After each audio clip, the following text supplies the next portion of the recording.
Gálatas capítulo 5.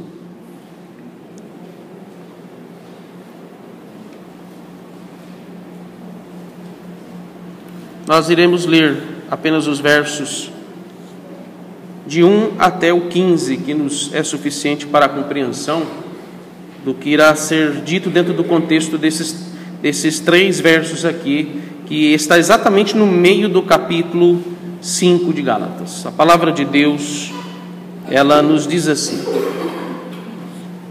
para a liberdade foi que Cristo nos libertou. Permanecei, pois, firmes e não vos submetais de novo ao jugo de escravidão.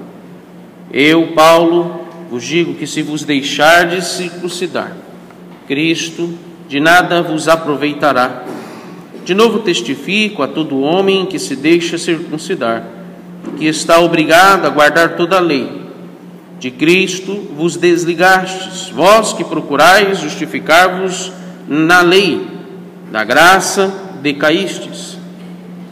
Porque nós, pelo Espírito, aguardamos a esperança da justiça que provém da fé, porque em Cristo Jesus nem a circuncisão e nem a incircuncisão tem valor algum, mas a fé que atua pelo amor. Vós corrieis bem. Quem vos impediu de continuardes a obedecer à verdade? Esta persuasão não vem daquele que vos chama. Um pouco de fermento leveda toda a massa. Confie de vós no Senhor, que não alimentareis nenhum outro sentimento, mas aquele que vos perturba, seja ele quem for, sofrerá a condenação. Eu, porém, irmãos, se ainda prego a circuncisão, porque continuo sendo perseguido, logo está desfeito o escândalo da cruz, tomara até se mutilassem os que vos incitam à rebeldia. Porque vós, irmãos, fostes chamados à liberdade, porém não useis da liberdade para dar ocasião à carne. Sede antes servos uns dos outros pelo amor, porque toda a lei se cumpre em um só preceito, a saber, amarás o teu próximo como a ti mesmo. Se vós, porém, vos mordeis e devorais uns aos outros, vede que não sejais mutuamente destruídos. Amém.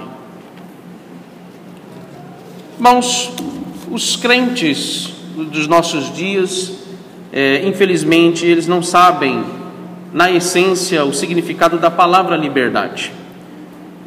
Inclusive, já é possível nós encontrarmos pessoas que se declaram cristãs, mas eles, infelizmente, vieram com uma mentalidade distorcida de que a liberdade é a busca pela sua própria felicidade sem qualquer responsabilidade ou limite. Mas aqui eu tenho algumas considerações que eu gostaria de fazer em relação a essa palavra. E, em primeiro lugar, lembrarmos que liberdade é uma das palavras chaves aqui das Escrituras. Antes mesmo da queda, Deus havia dotado o homem, quando Ele entrega a sua lei ao homem, Ele havia o dotado, em Gênesis 2, verso 16, de liberdade. Veja aí que esse texto, quando o Senhor Jesus diz a ele que de toda árvore do jardim você pode comer livremente, Ele aqui nos ensina que a liberdade, ela está condicionada. É estranho dizer isso, porque, como eu disse, concepção de liberdade, humanamente falando, ela é toda distorcida, porque liberdade nas Escrituras tem a ver com estar condicionado, estar limitado a fazer aquilo que agrada a Deus. Então veja que Deus, Ele dotou o homem da liberdade condicionada à obediência à sua lei. Então, sem liberdade, nós precisamos lembrar que sem liberdade não há cristianismo. Liberdade tem sido, infelizmente, confundido com a falsa ideia de alguém que vive livre da obrigação de obedecer a Deus.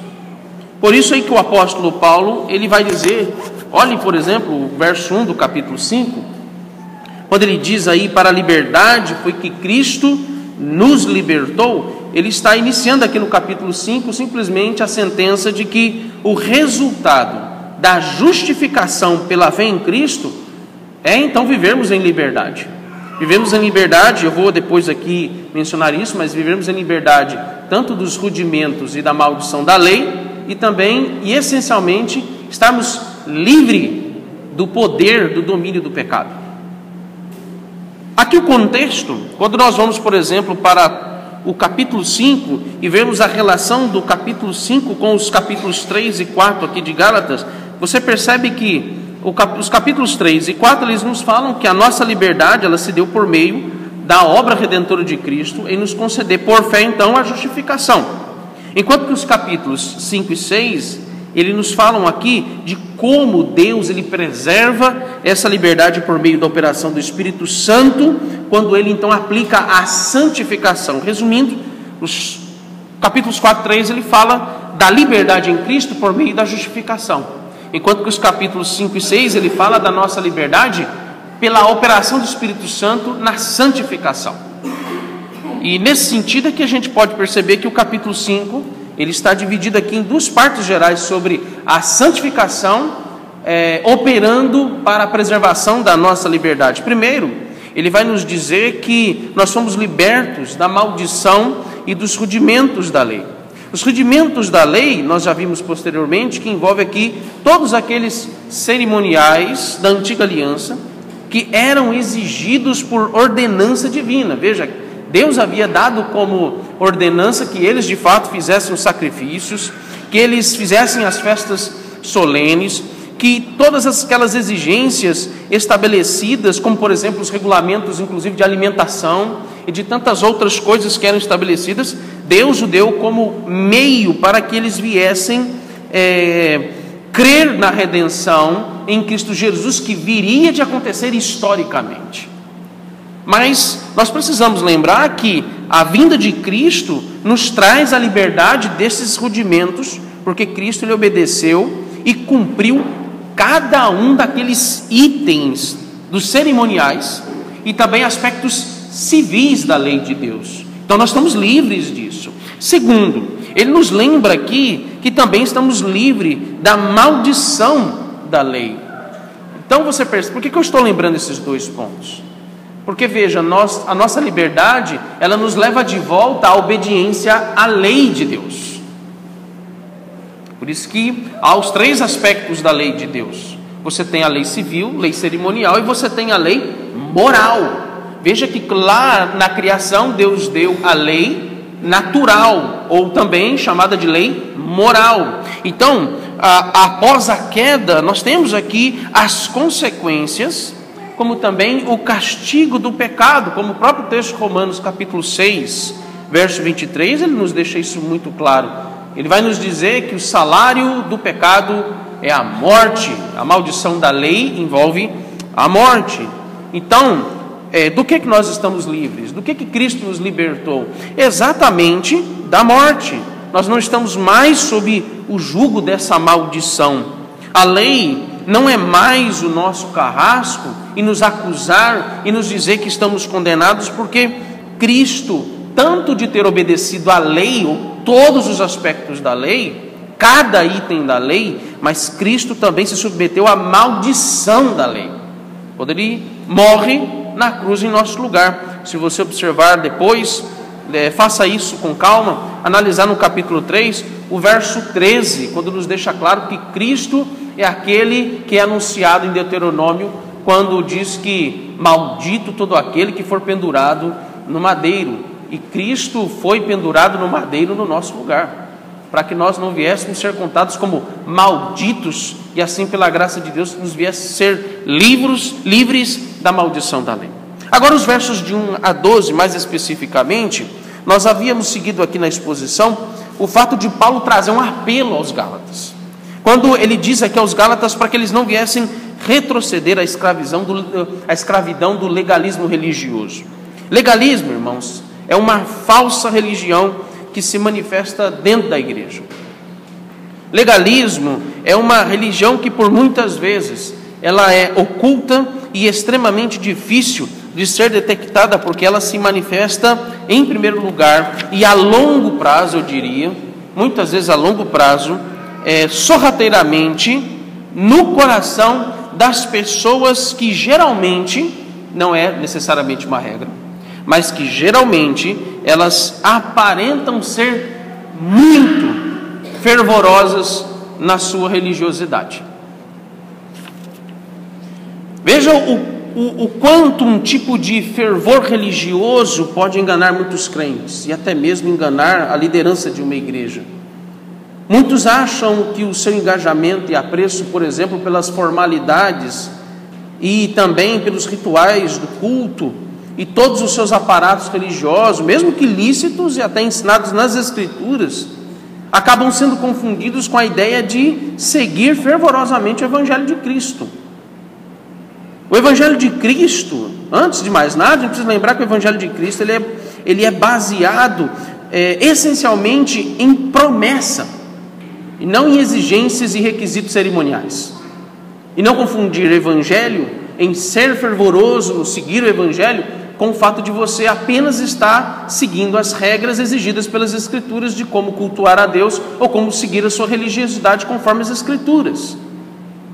Mas essencialmente o Evangelho, ele nos fala da promessa da salvação por meio de uma pessoa que perfeitamente ela é obediente. A nossa redenção não está na confiança em símbolos religiosos ou no que nós praticamos em relação à lei de Deus, mesmo que exigido por Ele nas Escrituras. Mas a nossa confiança ela tem que estar na pessoa e obra de Cristo, que perfeitamente obedeceu toda a lei de Deus, e inclusive Ele obedeceu a ordem de morrer na cruz, como havia sido determinado pelos decretos de Deus. Então, por exemplo, o apóstolo Paulo ele vai tratar aqui da circuncisão, quando nós somos lembrados que a circuncisão para os Gálatas não teria valor algum em relação à antiga aliança, porque os crentes da antiga aliança, eles deveriam seguir aquele símbolo, porque aquele símbolo, a razão essencial dele era apontar para a promessa da redenção em Cristo. E por isso que a circuncisão, até a vinda de Cristo, ela tinha validade. Da mesma forma, se a gente puder aplicar de maneira bem simples aqui, da mesma forma, quando nós batizamos os nossos filhos, quando nós fazemos a nossa pública profissão de fé, quando nós participamos da ceia do Senhor, esses símbolos, que são chamados, no caso da ceia e o batismo, que são chamados de sacramentos, eles não teriam validade alguma se não fosse a morte e a ressurreição do nosso Senhor Jesus Cristo. Agora observe os versos 13 a 15, onde aqui nós temos o que os versos de 1 a 12 falou sobre o problema do legalismo. Nós temos um outro tipo de falsa religiosidade, uma seita também oculta, que por vezes, ou se não dizer que sempre em determinados momentos, se cruza com o legalismo, que é a libertinagem ou a licenciosidade. É disso que eu vou tratar aqui hoje, na exposição desses versos.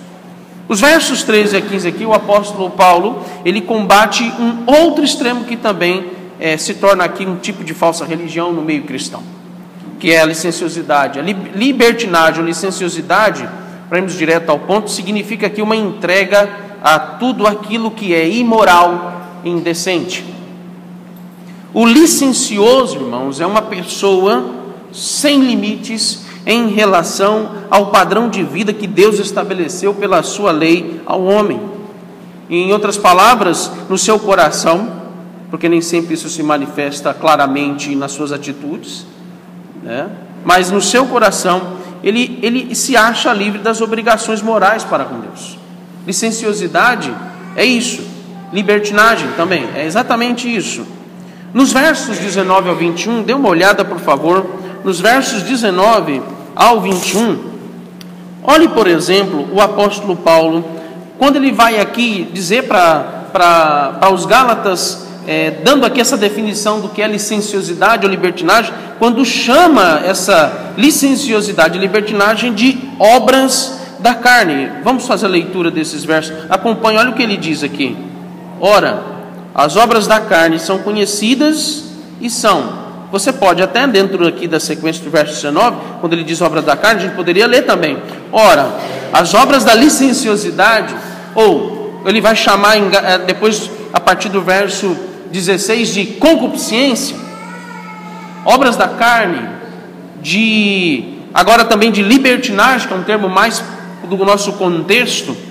Ele vai dizer que são prostituição, impureza, lascívia, idolatria, feitiçarias, inimizades, porfias, ciúmes, iras, discórdias, dissensões, facções, invejas e bebedices, glutonarias e coisas semelhantes a esta, a respeito dos quais eu vos declaro, como já outrora vos preveni, que não herdarão o reino de Deus os que tais coisas praticam. É nesse aspecto que entra o contexto aqui da licenciosidade. Agora veja um ponto importante aqui.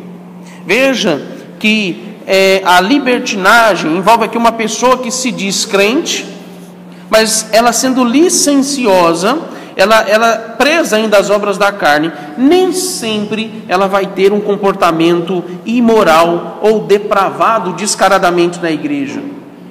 Como eu já disse, isso é difícil de ser detectado tanto quanto o legalismo.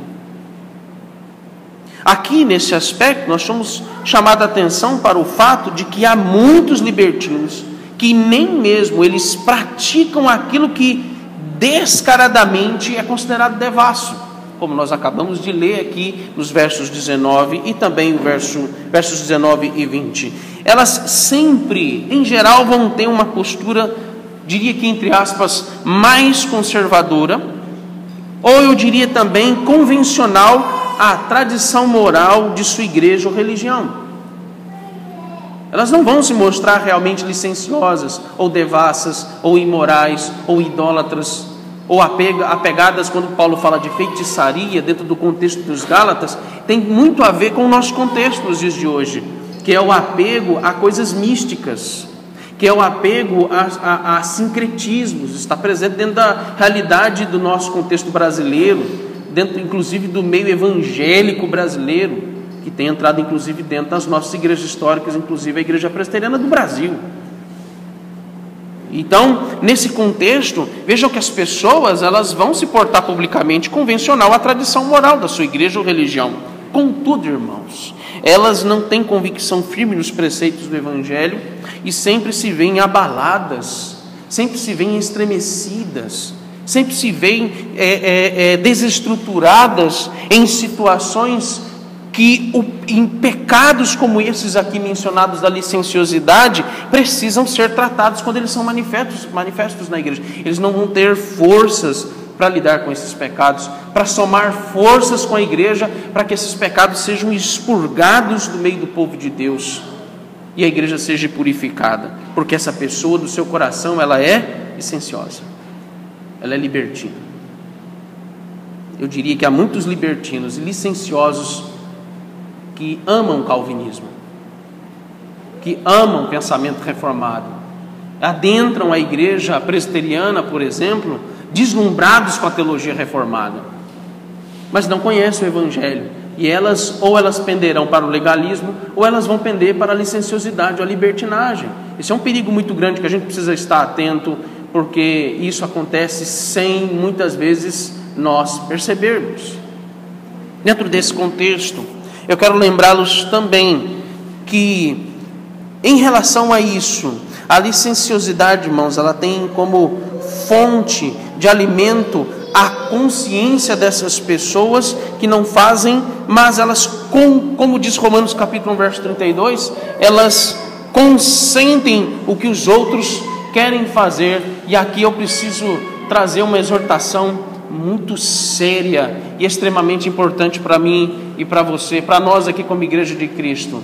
O Senhor dará conta de toda imoralidade, idolatria, feitiçaria ou qualquer outra coisa que as pessoas estejam praticando e estejam também usando dessa licenciosidade e libertinagem descarada da sua rebeldia contra Deus em provocar a igreja do Senhor e muitos de nós a pecarmos contra Ele. Mas o Senhor, você precisa saber disso, o Senhor também, da mesma medida, no mesmo peso da sua ira, Ele irá cobrar em prestação de conta nós que consentimos a libertinagem, a devassidão, a imoralidade, o paganismo, a idolatria daqueles que estão no nosso meio, e eles não são tratados em seus pecados porque nós não temos força, quando ainda também os nossos pecados nos prendem a essa licenciosidade.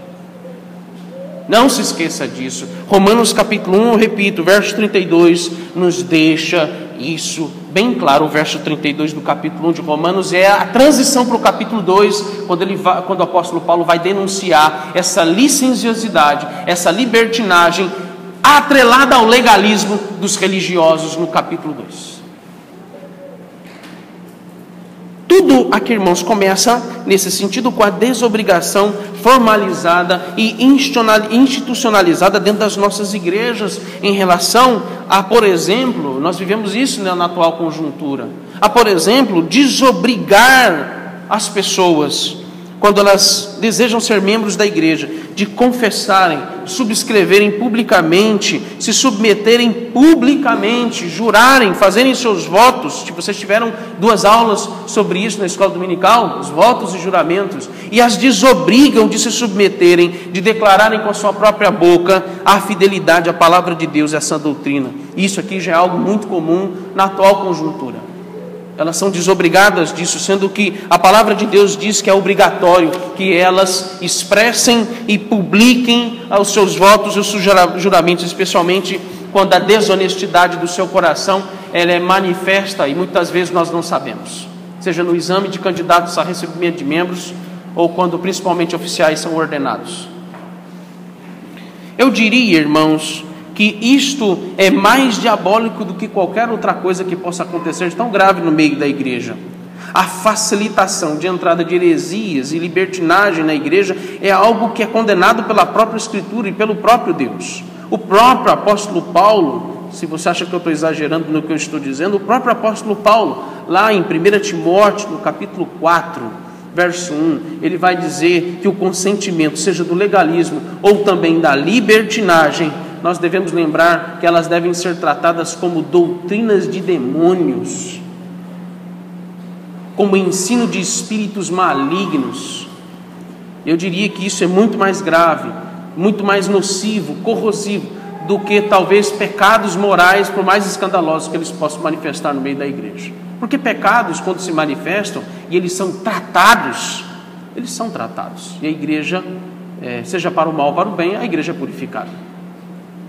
Mas quando há o consentimento dessas coisas imorais, é porque a licenciosidade e a libertinagem já dominam o coração, seja por parte ou talvez na grande maioria dos membros dessa igreja. E é este o ponto aqui dos versos 13 ao 15, quando ele vai nos dizer que Cristo nos libertou dos rudimentos da maldição da lei, mas também, irmãos, agora a essência aqui dessa liberdade é nos mostrar que Cristo nos libertou da escravidão e do poder do pecado. Quando ele diz que a nossa liberdade espiritual, não é uma liberdade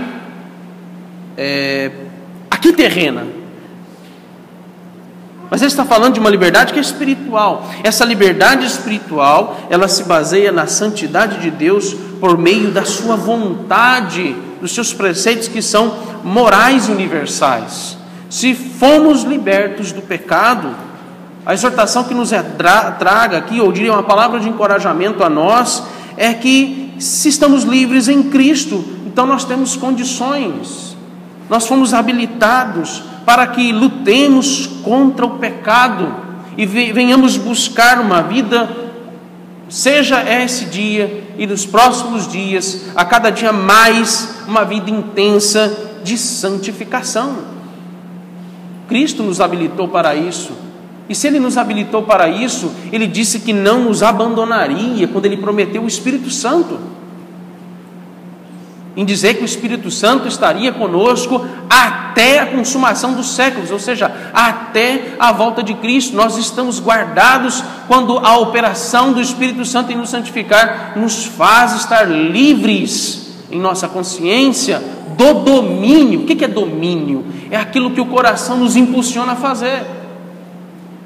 Então, se estamos livres desses impulsos, nós devemos lutar contra o pecado. Nós temos as armas que Efésios capítulo 4 e capítulo 5 nos dizem ali, e mais precisamente o capítulo 5, para enfrentarmos essa guerra que ela é interna, ela não é só externa. Por que os versos 13 e 15, aqui, 13 a 15, ele nos chama a atenção para a licenciosidade dentro de um contexto maior que envolve aqui o legalismo, no capítulo 5? Por que o apóstolo Paulo vai tratar do perigo da licenciosidade e dentro dessa relação que ele faz com o problema dos judaizantes dizerem que eles deveriam guardar as leis cerimoniais, as leis civis? Qual é a relação de uma coisa aqui com a outra? Eu gostaria de dizer algo importante, na minha resposta aqui a essa pergunta. Eu gostaria que você entendesse que o legalismo religioso, meus irmãos, ele não se sustenta por si mesmo. O legalismo religioso em si mesmo, ele não dura muito tempo. Ele depende de parceiros. O legalismo religioso, ele depende de uma aliada chamada licenciosidade para se manter no meio da igreja e ela durar o quanto ela puder. Uma alimenta a outra. Então, entenda uma coisa, a realidade da igreja militante, que é a que nós estamos atualmente vivendo, é lutar com esses dois grandes inimigos que estão entranhados dentro das nossas igrejas. Sempre haverá libertinos e legalistas e eles sempre estarão unidos.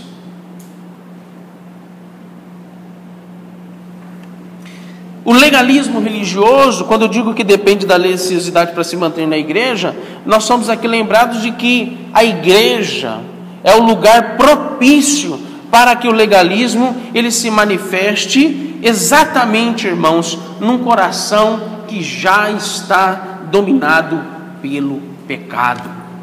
O pecado leva à licenciosidade. A licenciosidade, ela então produz oportunidades para que o legalismo também aproveite-se da sua vontade de agir e predominar-se no meio da igreja. E aí elas se unem contra um inimigo comum, a graça de Deus, o amor de Deus, a redenção em Cristo Jesus. Veja que nesse contexto, nós precisamos lembrar que os Gálatas, eles vieram de uma cultura pagã e idólatra.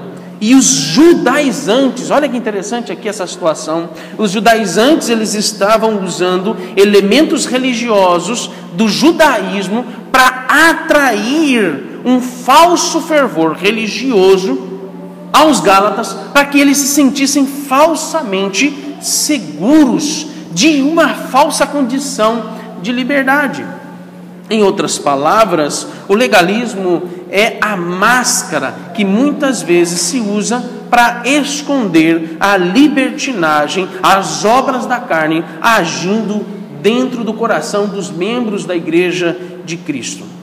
Olhe, por exemplo, eu tenho 3 pontos aqui que brevemente eu gostaria de tratar na exposição do verso 13 ao 15. Por exemplo, no verso 13, em primeiro lugar, nós temos aqui o contraste entre a liberdade em relação à libertinagem. Paulo ele traz isso aqui de forma muito prática. Quais são, por exemplo, as obras de um e do outro?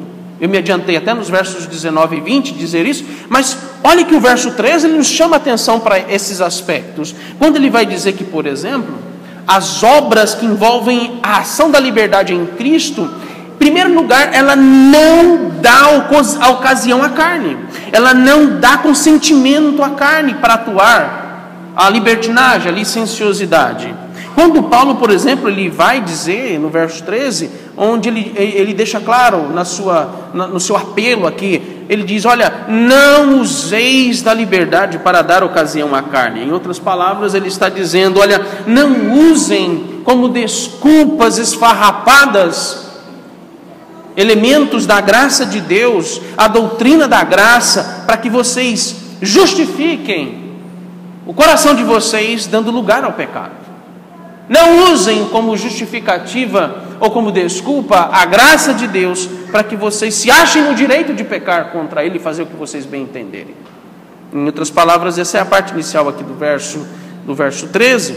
A verdadeira liberdade, então, aqui nos mostra que produz o amor, enquanto que o legalismo e a libertinagem, quando eles se juntam, eles produzem ou eles levam, entregam falsos mestres entre os membros da igreja para então produzir, as suas obras são discórdia, desavenças e ódio.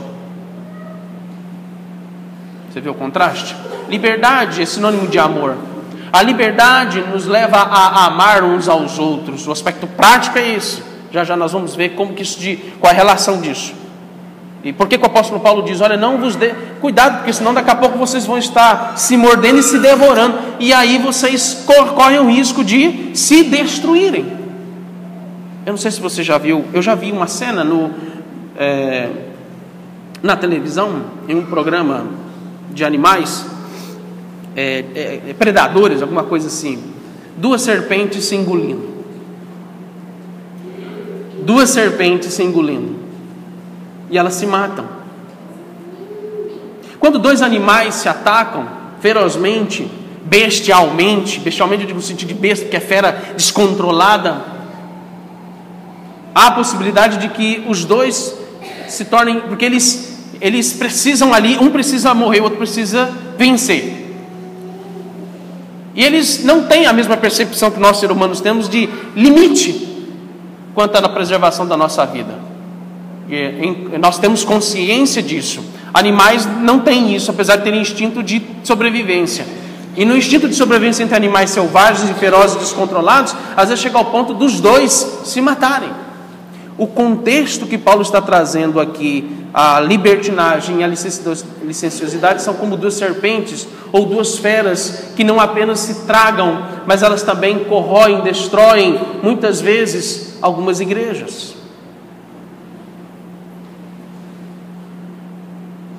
Uma casa dividida é uma casa destruída, em outras palavras. Pecado divide a igreja. Falsas heresias alimentam o pecado e divide a igreja.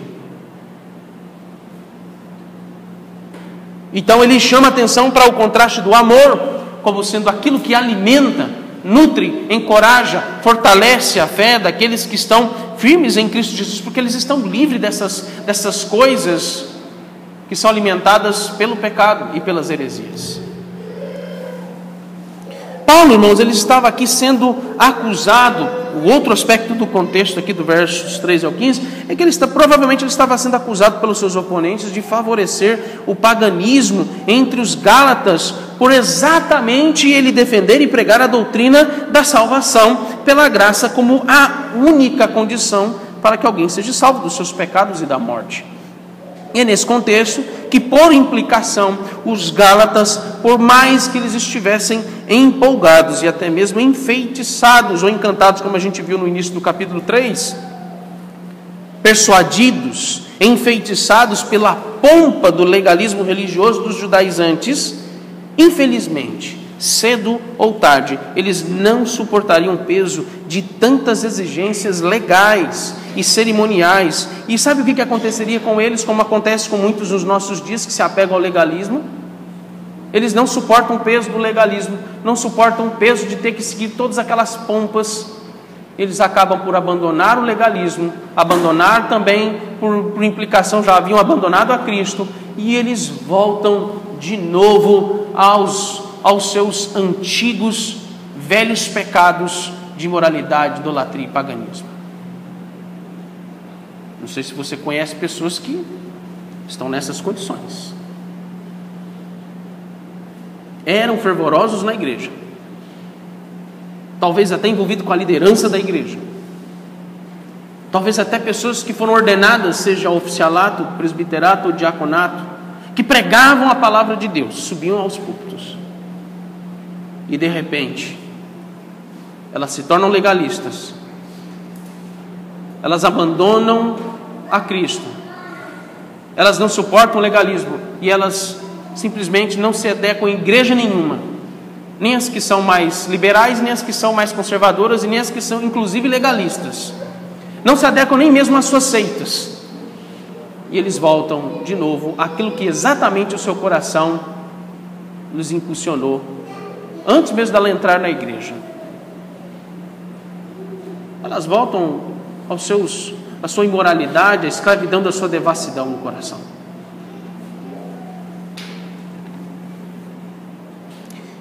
Seja qual for, irmãos, os meios e as condições, o legalismo religioso, ele sempre acaba aqui por favorecer a licenciosidade na vida de uma igreja. William Hendrickson, Ele vai dizer sobre esse texto, sobre esse verso, ele vai dizer que a religião cristã lembra uma ponte estreita sobre um lugar onde dois rios poluídos se encontram. Um chama-se legalismo e o outro se chama libertinagem. E esse aqui, irmãos, é exatamente o grande problema que sempre teremos de enfrentar na vida cristã. Por diversas vezes, muitas igrejas e membros delas serão tentados fortemente a cederem aos rudimentos do judaísmo. O judaísmo ainda está presente na realidade da igreja de Cristo, infelizmente. Os rudimentos do cerimonial da antiga aliança ainda perturbam a igreja e sempre vai perturbar. E esses rudimentos do judaísmo que nos estão proibidos, ou a idolatria e a devassidão do paganismo, da nossa cultura gentílica, especialmente no Brasil. Aqui nos chama a atenção ao contraste quando a elegância do ritualismo se ajuntando com a baixeza e a grosseiria do paganismo que se levantam contra uma lei maior dada por Deus à sua igreja, que é o amor. Paulo aqui ele vai relacionar a verdadeira liberdade como sendo aqui a essência da vida cristã com o grande segundo mandamento. Agora olha o verso 14, ele vai dizer: amarás o teu próximo como a ti mesmo. Antes aí, eu quero de novo me atentar com você a um detalhe do verso 13 que está ligado ao verso 14.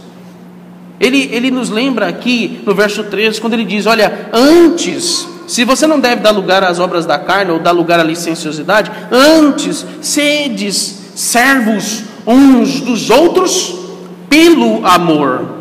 Pelo amor. Quando o apóstolo Paulo ele diz isso, nós somos lembrados aqui de que tanto o legalismo como a licenciosidade são frutos indesejáveis, podres da arrogância e do egoísmo de muitas pessoas. O que o pecado faz no coração do ser humano? O pecado simplesmente leva a pessoa ao egoísmo.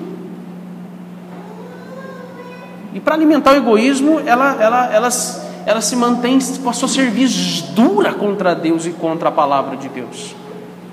Isso é arrogância.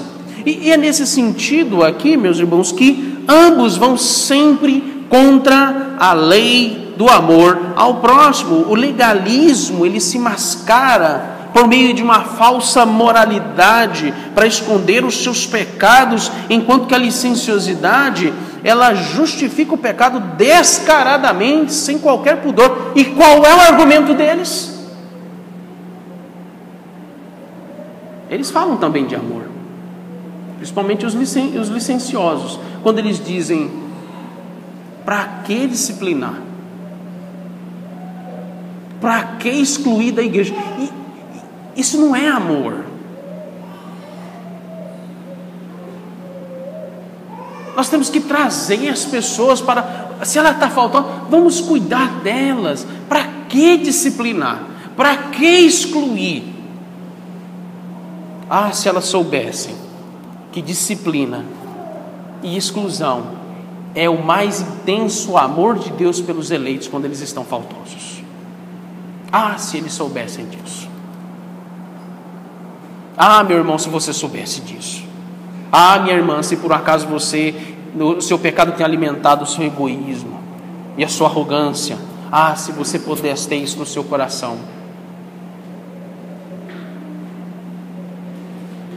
Se você souber a importância de um remédio chamado disciplina, e por vezes até um remédio mais amargo chamado exclusão, para que, como disse o apóstolo Paulo em 1 Coríntios, a igreja de Corinto, às vezes é necessário que a igreja entregue aquela pessoa ou aquelas pessoas nas mãos de Satanás, para que Satanás seja usado como instrumento de Deus, como aquela boa surra que Deus dá para disciplinar, para fazer com que ela sinta saudade da casa do Senhor e ela volte.